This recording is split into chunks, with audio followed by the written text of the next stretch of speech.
చండీగఢ్ ఇప్పుడు ఈ పేరు వివాదంగా మారింది. ఆర్టికల్ 240 పరిధిలోకి తీసుకురావాలని కేంద్రం ప్రయత్నిస్తోందని ఆప్, కాంగ్రెస్, అకాలీదళ్ ఆరోపిస్తుండగా ప్రస్తుతానికి అలాంటి కార్యక్రమం లేదంటూ కేంద్ర ప్రభుత్వం చెబుతోంది. పంజాబ్ రాజధాని చండీగఢ్ అని సీఎం భగవంత్ మాన్ చెబుతున్నారు.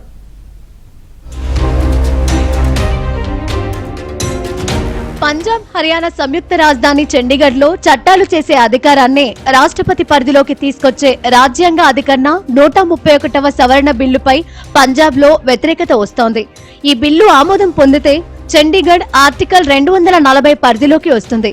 ఒకవేళ బిల్లు ఆమోదం పొందితే రాష్ట్రపతికి చండీగఢ్ లో చట్టాలు చేసే అధికారం ఉంటుంది. దీంతో పంజాబ్ లోని ఆమ్ ఆద్మీ పార్టీ, కాంగ్రెస్, అకాలీదళ్ ఈ బిల్లును తీవ్రంగా వ్యతిరేకిస్తున్నాయి. 1966లో పంజాబ్ నుంచి హర్యానా విడిపోయిన తర్వాత చండీగఢ్ ను కేంద్రపాలిత ప్రాంతంగా ప్రకటించారు. పంజాబ్, హర్యానాకు అప్పటి నుంచి చండీగఢ్ ఉమ్మడి రాజధానిగా కొనసాగుతోంది. ప్రస్తుతం పంజాబ్ గవర్నర్ చండీగఢ్ అడ్మినిస్ట్రేటర్ గా ఉన్నారు. అయితే కేంద్రపాలిత ప్రాంతాలకు వర్తించే ఆదేశాలు, చట్టాలను నేరుగా చేసే అధికారాలను రాష్ట్రపతికి కల్పించిన రాజ్యాంగ అధికరణ 240 పరిధిలోకి చండీగఢ్ ను కూడా తీసుకురావాలని ఇటీవలే కేంద్రం ప్రతిపాదించింది. దీనికి గాను రాజ్యాంగ అధికరణ 131ని సవరిస్తూ త్వరలో జరగనున్న సమావేశాల్లో బిల్లు పార్లమెంటు ముందుకు రానుంది. అధికరణ 240 పరిధిలోకి చండీగఢ్ చేరితే రాష్ట్రపతికి అధికారాలు వెళ్తాయని పంజాబ్లోని పార్టీలు వ్యతిరేకిస్తున్నాయి. పంజాబ్ రాజధానిని లాక్కోవడానికి ఎన్డీఏ ప్రభుత్వం ప్రయత్నిస్తోందని సీఎం భగవంత్ మాన్ ఆరోపించారు. చండీగఢ్ గతంలో పంజాబ్ లో భాగమని, ప్రస్తుతం భవిష్యత్తులో కూడా పంజాబ్ తో విడదీయరాని భాగమేనని పేర్కొన్నారు.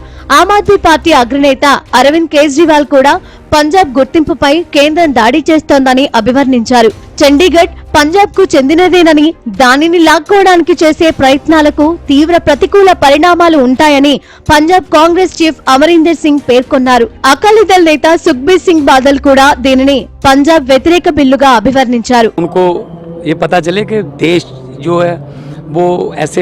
छोटे मोटे नोटिफिकेशनों से नहीं चलता। पंजाब की धरती शहीदों की धरती है, गुरुओं, पीरों, फकीरों की धरती है। इसके साथ कोई ऐसी छेड़छाड़ करने की कोशिश में जो जिस गुरु की 350वां मना रहे हैं वो त्याग की मूर्ति थे। बड़ी बार उनका टेम्परामेंट भी चेक हुआ, लेकिन वो कहते थे सब्र करो, त्याग की भावना थी, मानवता के पक्ष में उन्होंने इतनी बड़ी कुर्बानी दी है। शायद उन दिनों को भी खराब करना चाहते होंगे, वो उनकी यही मंशा होगी और क्या कह सकते। మరోవైపు చండీగఢ్ అంశంలో పంజాబ్ బీజేపీ ఇప్పటికే స్పష్టతనిచ్చింది. చండీగఢ్ విషయంలో తలెత్తిన గందరగోళం కేంద్రంతో చర్చించి పరిష్కరిస్తామని పేర్కొంది. ప్రజలను తప్పుదోవ పట్టించేలా భగవంత్ మాన్ మాట్లాడుతున్నారని ఆరోపించారు. చండీగఢ్ పై ఎలాంటి బిల్లు తీసుకొచ్చే ప్రయత్నాలు కేంద్ర ప్రభుత్వం చేయడం లేదని బీజేపీ నేతలు చెబుతున్నారు. सुविधा हो जाएगी कि उतना समय बचेगा। पार्लियामेंट जाने के बाद 3 से 6 महीने, साल भर भी लग सकता है कानून में कुछ भी बदल करना हो। राष्ट्रपति जी के पास जाने के बाद उसमें उतना समय नहीं लगेगा।